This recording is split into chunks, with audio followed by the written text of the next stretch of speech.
বন্ধুরা, চিংড়ি মাছ দিয়ে গাটি কচু আলুর একটি দারুণ স্বাদের রেসিপি। তো তোমরা কে কে এটা খেতে পছন্দ করো? তো আজকে সেই রকমই একটি রেসিপি নিয়ে চলে এসেছি আমি সঙ্গীতা। তো সাইনিং রেনবো ব্লগ চ্যানেলে আমি সঙ্গীতা চলে এসেছি চিংড়ি মাছ দিয়ে গাটি কচু আলুর একটি দারুণ স্বাদের রেসিপি। তো দেখো রেসিপিটি কিভাবে করছি। তো দেখো, এই দেখো চিংড়ি মাছটাকে ভালো করে ধুয়ে বেছে নুন হলুদ মাখিয়ে নিলাম, ভালো করে মাখিয়ে নিচ্ছি। আর আমি দেখো চিংড়ি মাছগুলো কিন্তু মাথাগুলো সব বাদ দিয়ে দিয়েছি, কারণ ওই চিংড়ি মাছের মাথায় যে খোসাটা থাকে সেটাতে কিন্তু পেট খারাপ হতে পারে, তাই একদম ভালো করে বেছে নিয়েছি। তো এটাকে রেখে দিলাম। আর এই দেখো গাটি কচু, ছোট ছোট সাদা সাদা যে গাটি কচুগুলো সেইগুলো নিয়ে নিয়েছি।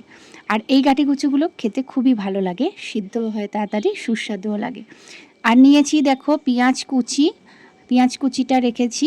আর মিক্সিতে দেবো টমেটো, লঙ্কা আর রসুন আর একটু আদা বেটে রেখে দিলাম মিক্সিতে।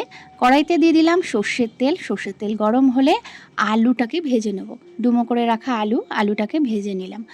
আর লাল লাল করে ভেজে নিতে হবে। আলু ভেজে তুলে রেখে তারপরে গাটি কচুটাকেও ভেজে নেব, তাই আগে দেখো আলুটাকেই লাল লাল করে ভালো করে ভেজে নিচ্ছি, নিয়ে তুলে নেব।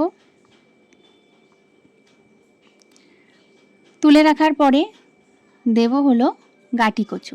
গাটি কচু অনেকে না ভেজে করে, কিন্তু আমি গাটি কচুটাকে ভেজে নিই। আর তোমরাও গাটি কচুটাকে অবশ্যই ভেজে নিও।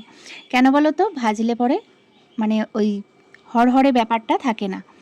অনেকেই ওই হরহরে ব্যাপারের জন্য গাটি কচু পছন্দ করো না, খেতে চাও না। তো এইভাবে ভেজে করে দেখো, অতুলনীয় লাগবে, খুব সুন্দর। যারা খায় না তারাও চেটে পুটে খাবে। তো তারপরে ভেজে নিচ্ছি চিংড়ি মাছগুলো। চিংড়ি মাছগুলো ভাজা হয়ে গেছে আমার, আমি তুলে রেখে দিচ্ছি। আর ওই তেলের মধ্যে আরেকটু তেল দিয়ে অল্প একটু কালো জিরে দিয়ে দিলাম। দেওয়ার পরে কুচানো যে পেঁয়াজটাকেও লাল লাল করে ভেজে নেব। সুন্দর করে লাল লাল করে ভাজতে হবে বন্ধুরা, তাহলে মানে রান্নার টেস্টটাও খুব সুন্দর হবে।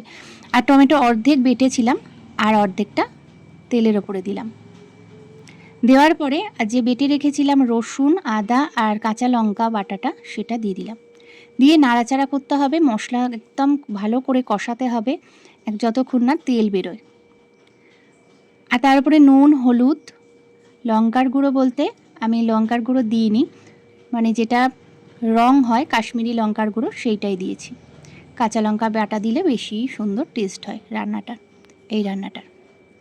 তোর মশলা কষানো আমার রেডি। তার উপরে দিলাম আলু আর গাটি কচুটা ভেজে যেটা রেখেছিলাম সেটাই দিলাম। দিয়ে আবারও ভালো করে কষাতে হবে যতক্ষণ না তেল বের হয়। যত কষানো হবে রান্নার টেস্টও তত ভালো হবে। তারপরে দিয়ে দিলাম চিংড়ি মাছটা। চিংড়ি মাছ যে ভেজে রেখেছিলাম সেটা দিলাম, দিয়ে আবারও নাড়লাম। একদম সুন্দর করে কষাতে হবে, সুন্দর করে কষিয়ে নিয়ে জল দিলাম। জলটা তোমরা বুঝে দেবে, এক গাদা দেবে না, অনেকটা পরিমাণ যেন না হয়, একদম মানে ঠিক বুঝে দিতে হবে জলটা।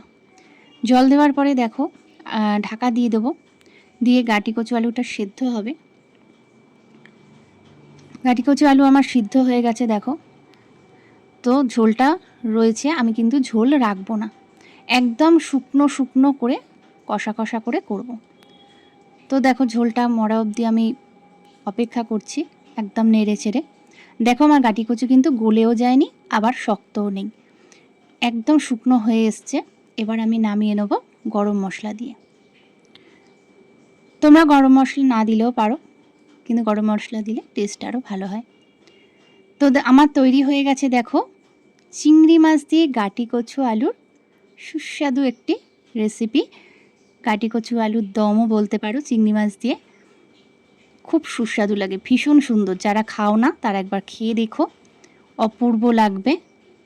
একবার খেলে মনে হবে বারবার খাই, খুব সুন্দর। শুকনো ভাতে খেলেও কিন্তু দারুণ লাগবে।